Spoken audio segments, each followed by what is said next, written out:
বিসমিল্লাহির রহমানির রহিম। আসসালামু আলাইকুম। কেমন আছেন সবাই? আশা করি ভালো আছেন।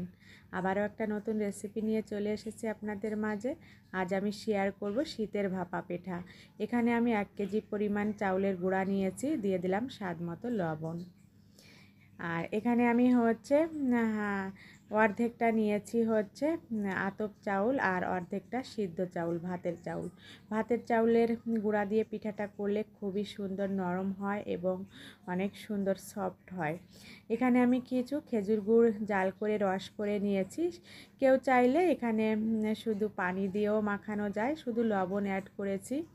আর এখানে আমি একটু খেজুর গুড়ের রস করেছিলাম, সেটা দিয়ে মাখিয়ে নিচ্ছি। একটু শুকনা শুকনা রয়েছে, তাই এখানে আমি আরও একটু পানি দিয়ে আবারও কিছুক্ষণ মাখিয়ে 10 মিনিটের মতো রেখে দিব। এভাবে করে সুজি তৈরি করে নিতে হয়, আর এভাবে করে সুজি করে নিলে খুবই সুন্দর হয় পিঠাটা। খুব ভালোভাবে মাখিয়ে নিচ্ছি। এখন আমি 10 মিনিটের মতো রেখে দিব, মাখানো হয়ে গিয়েছে। এরপরে আমি সুজিটাকে চেলে নিব। আর যেহেতু ভাতের চাউল নিয়েছি, সেদ্ধ চাউল, এমনিতেই খুব সুন্দর করে সুজি হয়ে গিয়েছে। এখন শুধু চালনি দিয়ে চেলে নিলে হয়ে যাবে। আর এখানে আমি এখন পিঠার পাতিলটা বসিয়ে দিয়েছি, পানি দিয়ে দিয়েছি। আর এখন চুলাটাকে অন করে আমি চলে এসেছি সুজি তৈরি করতে। এখানে আমি একটা নেট নিয়েছি, পরিষ্কার নেট। আর আমার কাছে নেট দিয়ে সুজি তৈরি করতে খুবই সুবিধা মনে হয়, আর খুব তাড়াতাড়ি হয়ে যায়। আর এখন 5 মিনিটের ভিতরেই সুজিটা তৈরি হয়ে যাবে। সুজিটা করে নিব, আমি চেলে নিব নেটের সাহায্যে। এই তো হয়ে গিয়েছে সুজিটা করা। মাশাআল্লাহ, খুবই সুন্দর সুজি হয়েছে। এরপরে আমি পিঠা তৈরি সব কিছু রেডি করে নিব। আর চুলায় পানি বসিয়ে দিয়েছি, পানিটাও অলরেডি গরম হয়ে গিয়েছে। এখন একটা একটা করে পিঠা তৈরি করে নিব। ছোট্ট একটা বাটি নিয়েছি নেট, খেজুর গুড় কুচি করে নিয়েছি, নারকেল কুচি নিয়েছি। এখন আমি পিঠাটা সাজিয়ে নিব। আর বাটিটা কিন্তু ছোট সাইজের নিয়েছি, অল্প করে আমি সুজি দিয়ে পিঠাটা তৈরি করে নিব। আর এই সুজিটা কিন্তু ফুলে ডাবল হয়ে যাবে, পিঠাটা ডাবল হয়ে যাবে।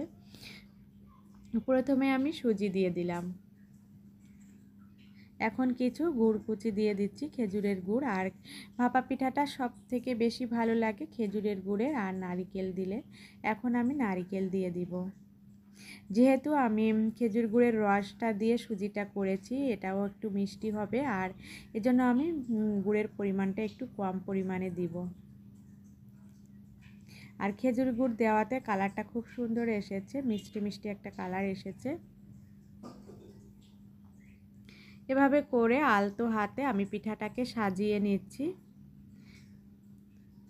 আর বেশি চাপ দিলে পিঠাটা ফুলবে না, আর এই সুজি কিন্তু ফুলে ডাবল হয়ে যাবে।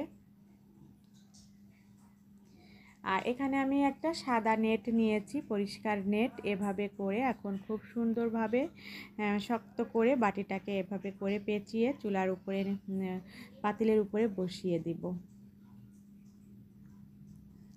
পানিটা গরম হয়ে গিয়েছে, ভাপ ওঠা শুরু করে দিয়েছে। এখন আমি পিঠাটা এভাবে করে বসিয়ে দিলাম।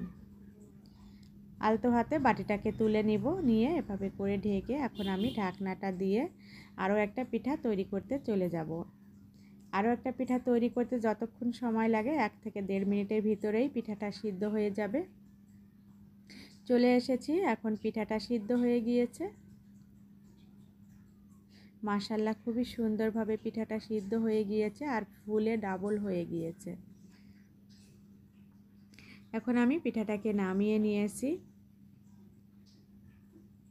একটু ভেঙে দেখিয়ে দিচ্ছি। মাশাআল্লাহ, খুবই লোভনীয় হয়েছে।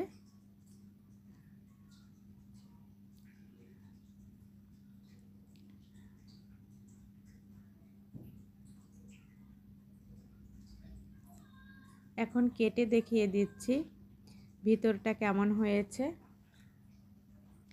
গুড়টা কিন্তু একদমই গলে গিয়েছে। মাশাআল্লাহ, খুবই লোভনীয় হয়েছে। এভাবে করে আমরা কিন্তু বাসায় নিজের হাতে পিঠা তৈরি করতে পারি। আর পিঠা তৈরি করা কিন্তু খুবই সহজ। এভাবে সব কিছু ঘরে থাকলে সব কিছু রেডি করে নিয়েছি। এখন একটা একটা করে আমি সবগুলা পিঠাই তৈরি করে নিব। এখানে 4টা পিঠা হয়ে গিয়েছে, আরও কয়েকটা হবে। সবগুলা এভাবে করেই আমি তৈরি করে নিব। এখন আর সময় লাগবে না। সুজিটা করা থাকলে খুব তাড়াতাড়ি পিঠা তৈরি করে নেওয়া যায়। আর পিঠাগুলা মাশাআল্লাহ খুবই সুন্দর হচ্ছিল। আর এরকম পিঠা তৈরি করতে কিন্তু ভালো লাগে যদি পিঠা সুন্দর হয়। সবগুলা পিঠা তৈরি করা হয়ে গিয়েছে। আরও কয়েকটা পিঠা আমরা সবাই গরম গরম খেয়ে নিয়েছি। আর খাওয়ার পরেও এগুলা রয়ে গিয়েছে। আর পিঠাটা আমি একটু বেশি করে করেছি। ভাপা পিঠাটা ঠান্ডা হলেও কিন্তু খেতে ভীষণ ভালো লাগে। অনেকগুলাই পিঠা হয়েছে 1 কেজি চাউলে। খাওয়ার পরে যেগুলা থাকবে সেগুলা ফ্রিজে রেখে দিব একটা বক্সে করে। মাশাআল্লাহ খুবই সুন্দর হয়েছে, খুব সহজে ঘরের তৈরি ভাপা পিঠা। আজ এ পর্যন্তই। আল্লাহ হাফেজ, আসসালামু আলাইকুম।